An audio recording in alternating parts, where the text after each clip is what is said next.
بات یہ کرتا ہوں کہ خدا کا کلام ہمیشہ ہی تازہ ہوتا ہے، ہر روز فریش ہے۔ آپ جب بھی کلام کو پڑھیں گے تو آپ کے لیے کوئی نہ کوئی نئی بات جو ہے وہ آپ کو ملے گی۔ آمین۔ تو آئیے آج خدا کا کلام جو آج ہمارے لیے سیکھنے کا مقام ہے، آئیے ہم سب مل کر خدا کے کلام سے سیکھیں گے۔ میرے ساتھ نکالیں مقدس متی سلوک کی انجیل،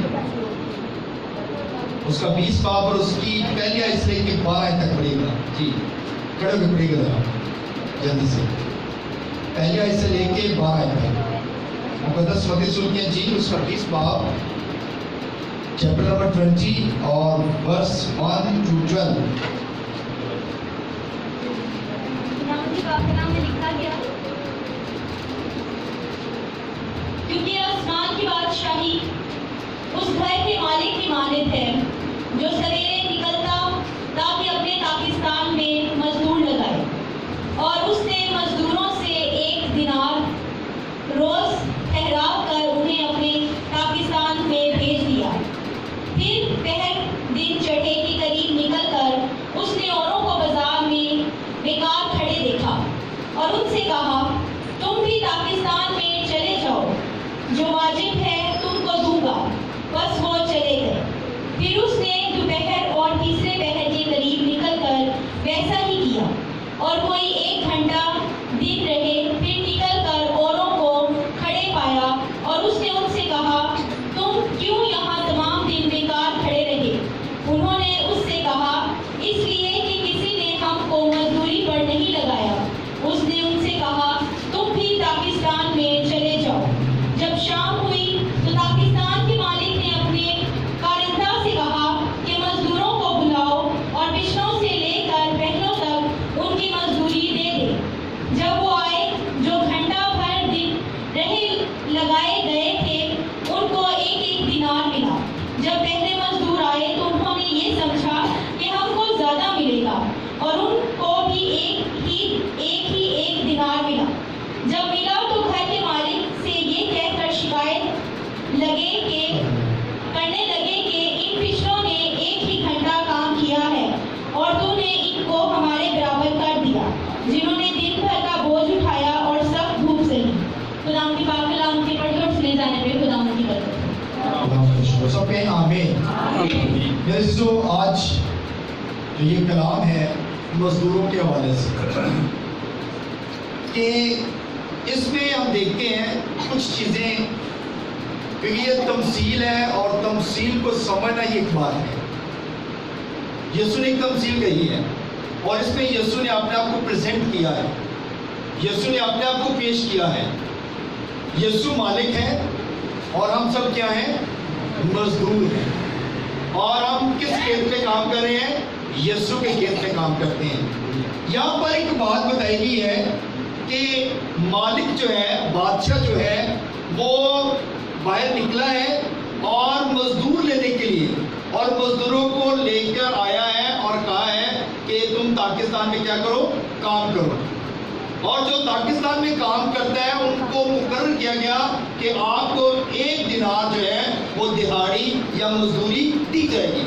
تو جب ان کی مزدوری مقرر کر دی گئی تو پھر لکھا ہے کلام مقدس میں کہ بادشاہ یا جو مالک تھا وہ نکلا، اور تقریباً ابھی پہر دن ہی چڑھا تھا، 9 یا 10 11 بجے ہوں گے، تقریباً اتنے بجے نکلا اور پھر جا کر مزدوروں کو لے آیا اور ان کو کہا کہ جا کے پاکستان میں کام کرو۔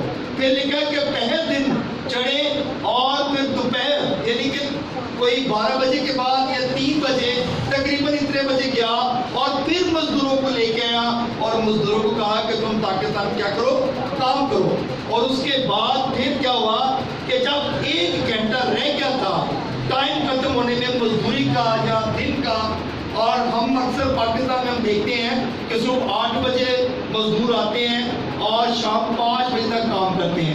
اس کا مطلب ہے کہ وہ 4 بجے مزدوروں کو سے لگایا اور 5 بجے تک انہوں نے کام کیا، اور 5 بجے تک کام کیا تو ان کو بھی مزدوری جو تھی وہ سیم سب کے برابر جو تھی دی گئی۔ اور یہاں پر اور بتایا گیا کہ اور بھی لوگ تھے، ان کو بھی کہا کہ تم دن بھر یہاں پہ کھڑے رہے ہو، تم نے کیوں نہیں پاکستان میں آ کے مزدوری کی، تم کیوں نہیں اس جگہ پہ آ کے لگے؟ تو انہوں نے کہا کہ ہمیں کسی نے کہا ہی نہیں ہے۔ اب یہ خدمت کے لیے بھی بات ہے اور چرچ کی بھی بات ہے کہ ہم چوکوں میں کھڑے رہتے ہیں, ہم اپنا ٹائم ضائع کرتے رہتے ہیں اور ہم چرچ کی آواز کو سنتے ہیں, خدا کے گھر کے آواز سے جو آواز نکلتی ہے ہم اس کو بھی سنتے ہیں, مگر کبھی ہم جو ہے پاکستان میں آنے کی کوشش نہیں کرتے, ہم خدا کے گھر میں آنے کی کوشش نہیں کرتے. پاکستان خدا کا گھر ہے اور پاکستان میں ہم آنے کی کوشش نہیں کرتے. یسوع آج بھی سب کو آواز دیتا ہے, یسوع آج بھی سب کو کہتا ہے اے تکے بندو بوجھ سے دبے لوگو سب میرے پاس آ جاؤ, میں تمہیں آرام, اطمینان اور تسلی بخش دوں گا. اب یہاں پر جو بات بتائی گئی ہے اس کو اگر ہم تفسیر کو تھوڑا سا کھولتے ہیں, اس کو ذرا تھوڑا سا اور ذرا آسان لفظوں میں لے کے آتے ہیں تو یہاں پر انسان کی زندگی کے بارے میں بتایا گیا ہے. جب چھوٹا بچہ ہوتا ہے ہم اس کو سنڈے اسکول بھیجتے ہیں اور ہم پھر اس کو اکثر فیس بک میں دیکھتے ہیں کہ چھوٹے بچے جو ہے وہ کلام سنا رہے ہیں یا کلام کو پڑھ رہے ہیں یا اس طرح کی تصویریں یا اس طرح کی جو ہے ویڈیوز ہم دیکھتے ہیں.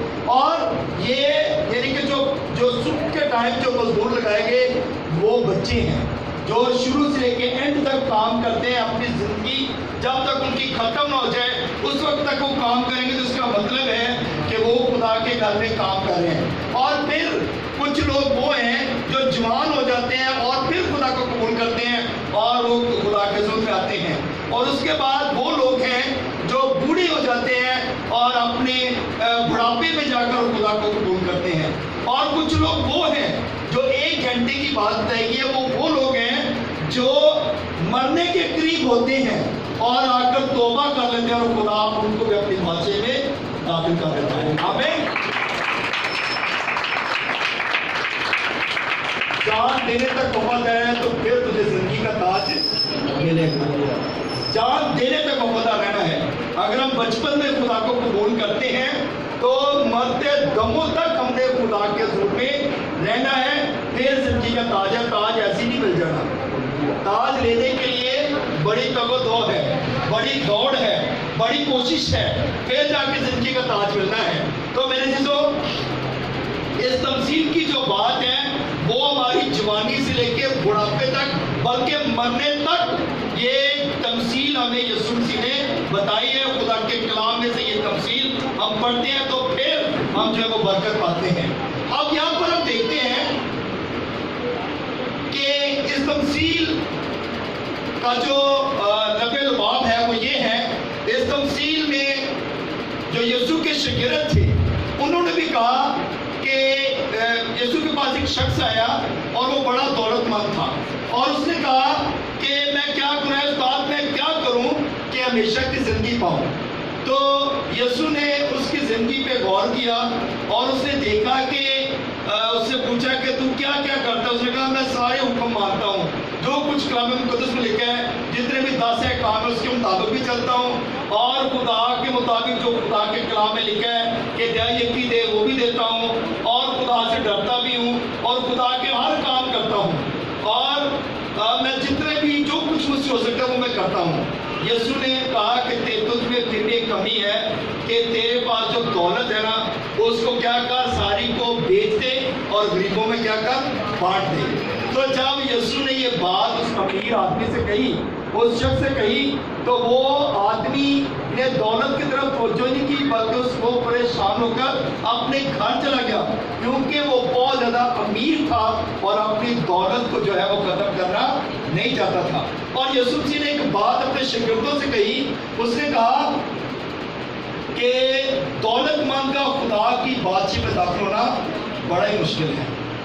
اور اس نے کہا ایک اور بات کہی, اس نے کہا کہ سوئی کے ناکے میں سے اونٹ کا گزر جانا آسان ہے مگر دولت مند کا خدا کی بادشاہی میں داخل ہونا مشکل ہے. اس لیے کہ اگر وہ خدا کے کلام پر غور کرے گا, اگر وہ خدا کی بات کو مان جائے گا, اگر خدا کے حکم پر عمل کرے گا تو پھر دولت مند بھی خدا کی بادشاہی میں داخل ہوں گے. مگر جب تک وہ خدا کے حکم پر عمل نہیں کریں گے اس وقت تک وہ خدا کی بادشاہی میں داخل نہیں ہو سکتے. سو میرے چیزوں ہم دیکھتے ہیں کلام مقدس میں سے کہ یسوع کے شاگردوں نے بات کہی کہ اے خداوند دیکھ ہم اپنا سارا کچھ چھوڑ کے تیرے پیچھے چل رہے ہیں. خدا کے لوگ جو خدا کے ماننے والے ہیں, جو یسوع کے ماننے والے ہیں, جو اس کے پیروکار ہیں, پاسٹر ہیں, ایلڈر ہیں, ڈیکن ہیں, یا کوئی بھی خدمت کرتے ہیں, آج وہ بھی لوگ کہتے ہیں, سوال کرتے ہیں کہ ہم تو سارا کچھ چھوڑ کے خدا کی خدمت کر رہے ہیں, ہمارے گھروں کے چولہے نہیں جلتے, ہمارے گھروں کے اندر یہ پریشانیاں ہیں اور یہ پرابلمس ہیں. تو لوگ اس بات پہ پریشان ہوتے ہیں, مگر یسوع نے ایک بات کہی اپنے شاگردوں سے, کیونکہ شاگردوں نے کہا کہ ہم تو اپنا سارا کچھ چھوڑ کے تیرے پیچھے چل رہے ہیں, تو ہمارے لیے کیا حکم ہے, ہمارے لیے کیا اجر ہے. تو یسوع نے ان سے کہا تمہارے لیے یہ بہت بڑا اجر ہے, تم 12 تختوں پر بیٹھو گے, تم میرے ساتھ برابر بیٹھو گے اور بنی اسرائیل قوم کے قبیلوں کا انصاف میرے ساتھ مل کے کرو گے. ہاللیلویہ. تو جو لوگ خدا کے ساتھ چلیں گے وہ خدا کی بادشاہی کے وارث ہوں گے. آمین. تو میرے عزیزو, یہ سب سے بڑی بات ہے کہ ہم جب خدا کے حکموں پر عمل کرتے ہیں, جب خدا کے ساتھ چلتے ہیں, تو پھر خدا نے ہمارے لیے ایک بڑا اجر رکھا ہے, اور وہ اجر یہ ہے کہ ہم خدا کی بادشاہی کے وارث بن سکتے ہیں, اس کے بیٹے اور بیٹیاں بن سکتے ہیں اگر اس کے حکم پر عمل کریں گے. آمین. بات کی سمجھ آ رہی؟ ہاللیلویہ. ہاللیلویہ. تو میرے عزیزو, بات یہ ہم کر رہے ہیں کہ جو آخری گھنٹہ تھا اس میں بھی مزدور آئے اور مزدوروں کو اتنی مزدوری ملی جتنی مقرر کی گئی تھی.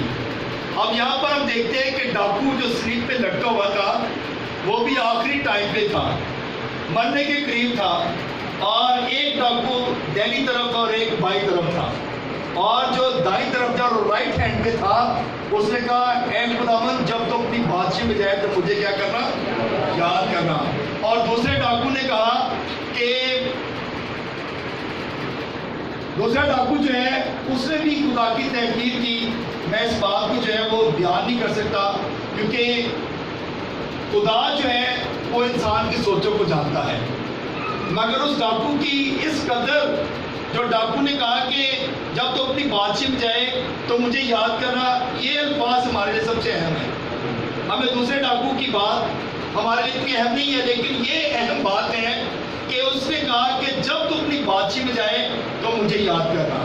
کیا ہم بھی اس ڈاکو کی طرح یہ بات کہہ سکتے ہیں کہ یسوع ہے خداوند جب تو دنیا میں آئے تو بے شک ہم گنہگار ہیں, لیکن ہمارے گناہوں کی طرف نہ دیکھنا, ہمیں اس قابل بنانا ہے کہ ہم تیرے ساتھ اور اٹھ کر تیرا استقبال کر سکیں. آمین. کیونکہ اس کی بات اہم ہے, اس کی بات سب سے امپورٹنٹ ہے, اور اس یسوع نے اپنی زبان مبارک سے یہ بات کہی کہ تو آج اسی وقت میرے ساتھ فردوس میں ہوگا.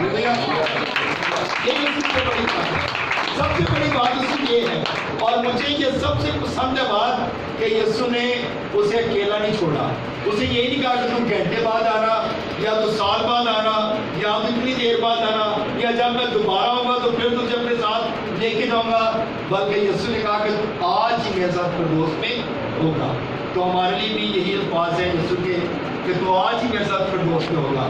آج ہی ہم خدا کے پیروکار بن سکتے ہیں, آج ہی ہم اس کے بیٹے اور بیٹیاں بن سکتے ہیں, آج ہی ہم اس کے نزدیک آ سکتے ہیں اگر ہم سچے دل کے ساتھ اپنے خدا کو قبول کریں.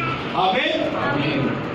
یسوع کو اپنا نجات دہندہ جو لوگ مانتے ہیں وہ کبھی پیچھے نہیں رہیں گے. ہاللیلویہ. ہاللیلویہ. جو نجات دہندہ, کیونکہ ہمارا یسوع زندہ ہے, اور زندہ جو لوگ ہیں وہی زندہ لوگوں کی پرواہ کرتے ہیں. آمین. تو وہی اپنے لوگوں کو لے کر جائے گا. مردے کبھی بھی کسی کی پرواہ نہیں کرتے, مردے کبھی بھی کسی کو لے کے جاتے, نہ ہی بچا سکتے ہیں اور نہ ہی ان کے مدد کر سکتے ہیں. اور زندہ خدا جو ہے ہمارا یسوع مسیح ناصری ہے, وہی ہماری مدد کرتا ہے اور وہی ہمارے لیے دروازہ کھولے کھڑا ہے. آج بھی وہ کہتا ہے دیکھ میں نے تیرے لیے دروازہ کھول رکھا ہے, تجھ میں تھوڑا سا زور ہے اس لیے دیکھ میں نے تیرے لیے دروازہ کھولا ہوا ہے. مکاشفہ کی کتاب اس کا 3 باب اگر آپ پڑھتے تو اس میں لکھا ہوا ہے کہ میں نے تیرے لیے دروازہ کھولا ہوا ہے. یسوع نے ہمارے لیے آج بھی دروازہ کھولا ہوا ہے. ہم میں زور ہے, ہم میں زور یہ ہے کہ ہمارا خدا کا بلڈ, ہمارے یسوع کی قوت, ہمارے یسوع کا پاک روح ہمیشہ ہمارے ساتھ ہوتا ہے, اور وہ ہمیں قوت دیتا ہے, اور وہی ہمیں ہر گناہ پر, ہر بدی پر,